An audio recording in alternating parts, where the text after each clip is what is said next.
Hey guys, in this video, I'm going to be reviewing the Leatherman Charge Titanium. So the Charge is supposed to be the more premium version of the very popular Leatherman Wave. It consists of more premium materials in the blade and in the handles, as well as including an extra function or two. And the Leatherman Charge Titanium is basically a more premium version of the Charge. So it's like a premium version of the premium version of the Wave. Before we dive deeper into the Charge and its functionality, I'm going to start off with the standard size comparison. Here it is up against the Leatherman Free P2, that's my go-to EDC multi-tool.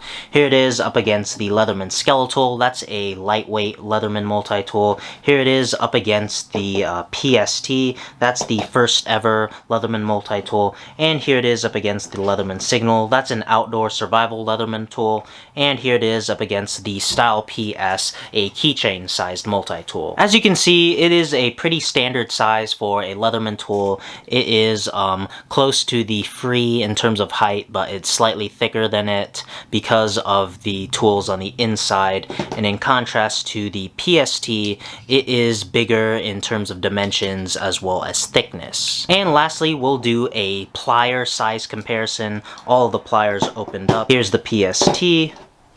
Here is the Signal. Here is the Skeletal. Here, let me zoom out a bit. And lastly, here it is up against the Free P2 opened up. As you can see, the pliers itself... As you can see, the pliers are pretty standard size for a Leatherman plier. Here it is up against the Free P2. It is like slightly smaller than the Free P2, but functionality-wise, it's the same. And lastly, here it is up against a ruler. As you can see closed, it is around 4 inches. In terms of width, it is like 1.5 inches, barely over 1.5 inches if you count every single tool sticking out. And then lastly, here is the thickness. It is about 3/4 of an inch, so it's under an inch thick. Pretty standard size for a Leatherman tool. It is basically the same dimensions as the Wave. It mostly differs in terms of materials and some functions.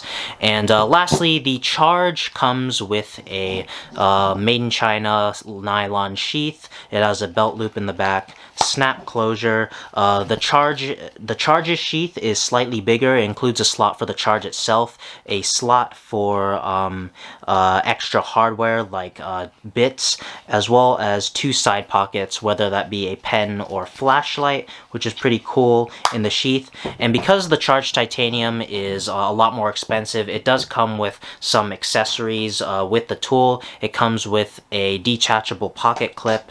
It also comes with a detachable lanyard hole, as well as a small set of Leatherman proprietary bits with a holder. To attach the pocket clip or lanyard hole, you go to the top. You find this little slot. I think it is held in place with the locking mechanism.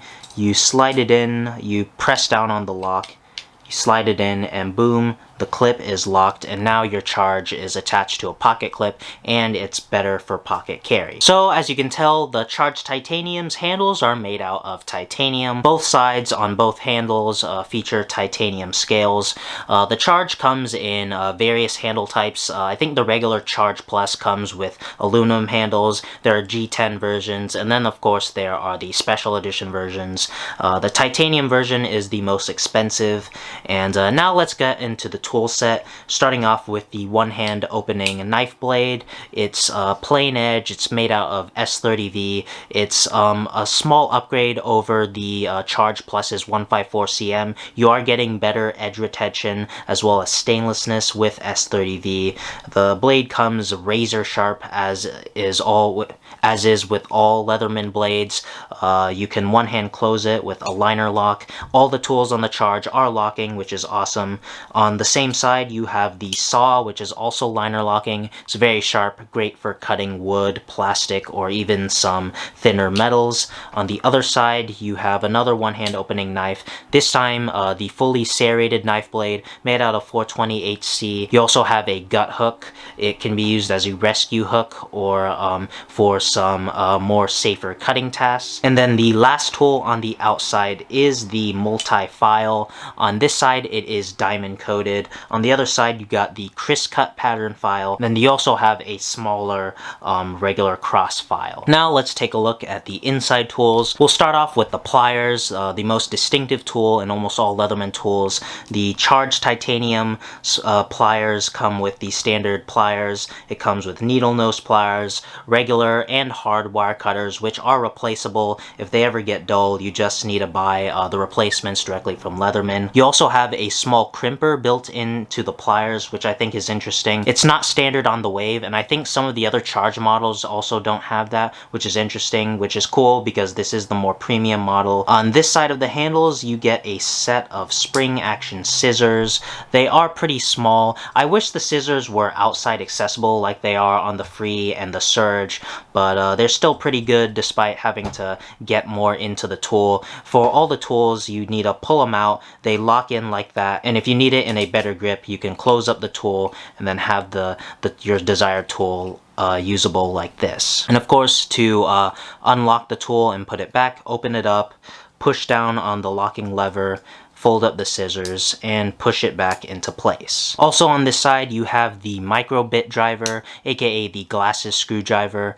You can buy other micro bits from Leatherman. It has one regular bit, a flathead, and a tiny Phillips bit, which is interesting. I'm not the biggest user of the micro bit driver, and I know a lot of people would have preferred an all over a micro bit driver, but it's still a useful tool nonetheless. The last tool on this side of the tool is a dedicated flathead driver slash pry tool. It's great for flathead screws as well as some light prying tasks. Moving on towards the other side of the tool, you get the regular bit driver. The tool comes with a Phillips and flathead bit pre-installed, and of course you can always swap it out for any of the other bits you are given, or if you buy more proprietary Leatherman bits directly from their site, you can use it with your charge and carry it in the sheath, which is cool. And then the last tool on the inside is the signature combo tool found in a multitude of Leatherman tools. You get your combination can opener,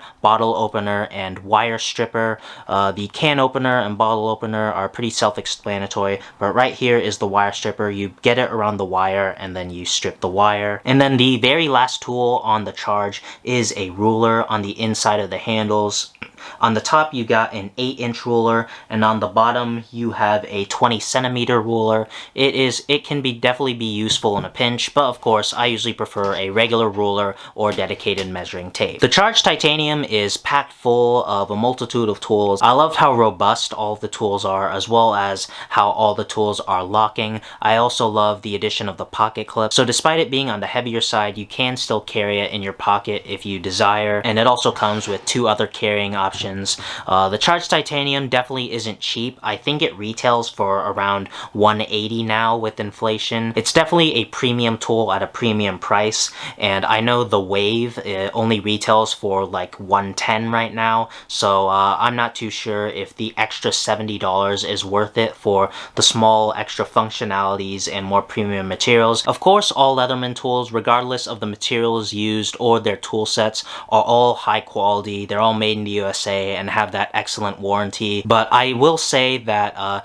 despite the high price, I can definitely feel the difference in the more premium materials, and I can appreciate that price is definitely a big factor when choosing this tool. With the pocket clip, I'm definitely looking forward to trying this out as part of my EDC in place of my Free P2. As you guys know, as I always say, the Free P2 is my go-to Leatherman tool for EDC, but with the charge, I'm definitely excited to use the more premium materials and expanded tool set. It's just a question of if I'm going to miss the awesome one-handed opening of all the tools in the Free P2. That's one of the biggest reasons why I love the Free P2 so much. The one-handed opening of everything. You can one-hand open and close all the tools, and it's not the biggest tool in your pocket, whereas the charge, only a few of the tools are one-hand opening, and pretty much that's just the both knife blades on the outside. For everything else, you will have to use both hands,